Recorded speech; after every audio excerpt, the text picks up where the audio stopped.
Itu tadi kabar kita mengenai bandar besar ni Puan Maya yang ditangkap di Pangeran Hidayat. Ya. Yang kemarin tempat kita naikkan juga kabarnya ini pemeriksaan tersangka dan juga ini keuangan dia yang di bank Cik Tuan dan Puan ini harus diperiksa juga ni. Ya.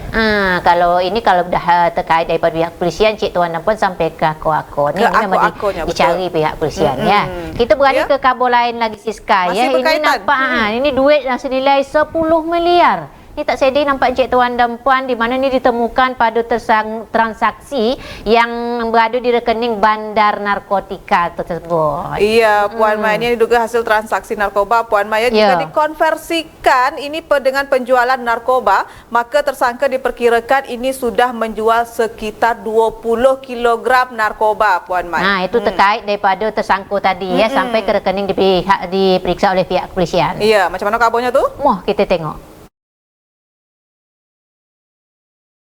Pendalaman penyidikan dan pemeriksaan terhadap pemasok utama atau bandar besar narkoba di zona merah peredaran gelap narkoba di Pangeran Hidayat, Pekanbaru dengan tersangka berinisial IC 36 tahun, warga Pekanbaru, saat ini masih dilakukan Subdirektorat 2 Reserse Narkoba Polda Riau.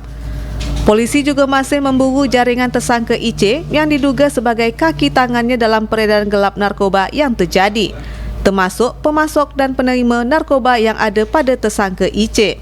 Diketahuinya tersangka adalah bandar besar atau pemasok utama narkoba di daerah zona merah peredaran gelap narkoba, Pangeran Hidayat, setelah polisi melakukan penyidikan dan penyelidikan di lapangan serta pengecekan transaksi yang ada di rekening tersangka yang mencapai 10 miliar 500 ribu rupiah. Direktur Ditres Narkoba Polda Riau, Kombes Pol Manang Subeti mengatakan, transaksi 10 miliar rupiah yang ditemukan pada rekening tersangka merupakan transaksi keluar atau duit keluar yang diduga untuk membayar narkoba yang diedarkan tersangka di Riau.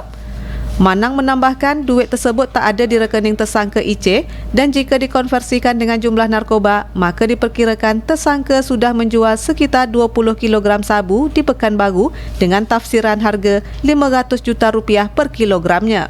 Jadi uang itu sudah tidak ada. Uang itu transaksi keluar, pembayaran, setoran dari hasil penjualan barang ini. Jadi kebetulan ada handphone yang kita sita, di situ ada m-bankingnya. Nah, kita bisa lihat di situ mutasi keluarnya.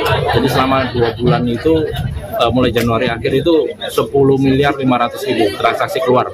Uang-uang itu adalah uang hasil penjualan narkotika ini, khusus yang di wilayah Pangeran Hidayat, Pasar Agus Salim. Kalau dikonversikan dengan harga uang 10 miliar 500 itu, kalau harga di Pekanbaru ini 1 kilo itu 500 juta, berarti dia sudah mengedarkan 20 kilo. Pengakuannya dia menjualnya harga 500. Tapi kalau dipaketkan lagi lebih kecil, itu lebih besar lagi. Jadi kalau paket kecil, kalau nggak salah di pasaran itu sudah 1 juta ya, hampir 1 juta. Tapi kalau dia jualnya per kilo itu 500. Nah, bukti itu kita dapatkan dari transaksi keuangannya dia. Uangnya sudah tidak ada. Uangnya ada 200 juta itu, tersisa 200 juta. Tapi rekapan mutasi keluarnya 10 miliar 500. Polisi juga masih menyelidiki dugaan adanya rekening bank lain yang dimiliki tersangka IC. Ahad Laila Isnin mengabarkan.